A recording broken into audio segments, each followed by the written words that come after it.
So guys, this is the question which has been asked in the prelims 2022, and let's see the statement first. Pursuant to the report of H. N. Sanyal Committee, the Contempt of Court Act 1971 was passed. Definitely I can guarantee कि no source, no conventional source covered that. Neither any current affair, nor Lakshmikant, nothing. तो भैया ये तो होगा नहीं, कोई बात नहीं, नहीं पता, आगे बढ़ते हैं.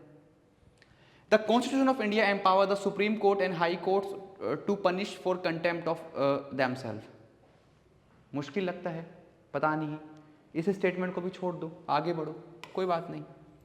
The Constitution of India defines civil contempt and criminal contempt. अब देखो दो तीन चीज़ें हैं ना जो थंब रूल याद रखना कि मैक्सिमम चीज़ें हमारे कॉन्स्टिट्यूशन में डिफाइन नहीं है, मैक्सिमम चीज़ें हमारे कॉन्स्टिट्यूशन के अंदर डिफाइन नहीं है. तो अगर मैं इस बात पे कोल लूँगा तो मैं ये मानूंगा कि ये चीज़ सही नहीं है, मैक्सिमम चीज़ें डिफाइन नहीं है. ठीक है, तो अगर मैं थर्ड को गलत मान लेता हूँ तो थर्ड को गलत मानने से मेरा सी भी एलिमिनेट हो गया और मेरा डी भी एलिमिनेट हो गया. अब हम चौथा स्टेटमेंट देखते हैं. In India the parliament is vested with the powers to make laws on contempt of court. पता नहीं, बट इस कहानी को हम देखो, अभी देखो फर्स्ट और सेकंड ऑटोमेटिकली सही हो गया है, क्योंकि क्या तो आंसर में फर्स्ट और सेकंड आएगा या आंसर में फर्स्ट सेकंड एंड फोर्थ आएगा. तो फर्स्ट सेकंड जानने की जरूरत थी ही नहीं एक्चुअली हमको, तो ऑटोमेटिकली ये बात सही है कि हाँ एच एन सानियाल कमेटी पे ही कंटेम्प्ट ऑफ कोर्ट एक्ट 1971 पास हुआ था. ये बिल्कुल सही था, देखो जानने की जरूरत नहीं है. और ये स्टेटमेंट भी अपने आप सही हो गया कि कॉन्स्टिट्यूशन ऑफ इंडिया ने एम्पावर किया है सुप्रीम कोर्ट और हाई कोर्ट को कि वो अपने जो खुद के कंटेम्प्ट के लिए क्या कर सकते हैं, पनिश कर सकते हैं. अब बात आती है फोर्थ स्टेटमेंट की. अब देखो कहानी पूरी की पूरी बॉइल्स डाउन होती है फोर्थ स्टेटमेंट पे.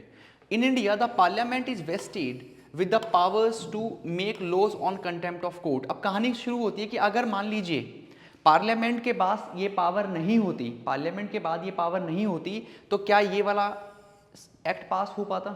नहीं. तो अगर मैं ये कहूं कि स्टेटमेंट 1 सही है तो स्टेटमेंट 4 को भी सही होना ही पड़ेगा.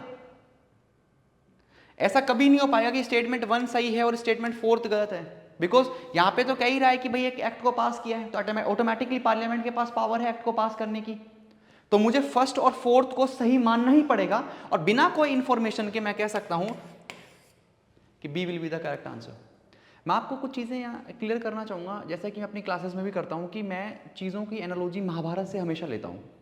मैं हमेशा कहता हूँ कि जो महाभारत का जो युद्ध है ना, युद्ध जो कुरुक्षेत्र का जो युद्ध है वो यूपीएससी प्रीलिम्स से कम नहीं है. तो यूपीएससी का जो प्रीलिम्स है और कुरुक्षेत्र का युद्ध है, दोनों सिमिलर लगते हैं मुझे.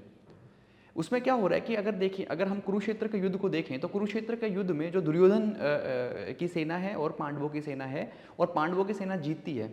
आपको क्या लगता है कि पांडवों की सेना के पास में कोई क्या बेस्ट हथियार थे, या सारे हथियार थे जिससे वो वर्ल्ड के बेस्ट जो वॉरियर्स थे, भीष्म है, द्रोणाचार्य, कृपाचार्य, कर्ण, सबको हराने की कैपेबिलिटी थी?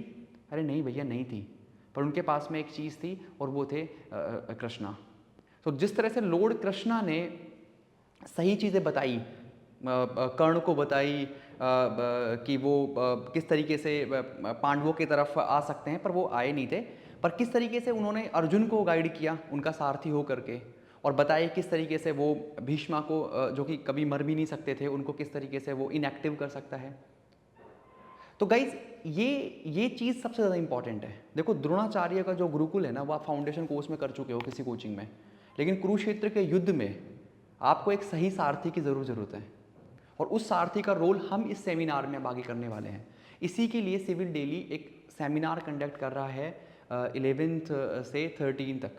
ठीक है, और 13 को मैं होऊंगा जो आपके सामने 2021 का प्रीलिम्स का फुल फ्लेश पेपर आपके सामने सॉल्व करूंगा. मैं अपनी बेस्ट पॉसिबल टेक्निक्स को यहाँ पे सॉल्व करने वाला हूँ, यूज़ करने वाला हूँ क्वेश्चंस को सॉल्व करने के लिए.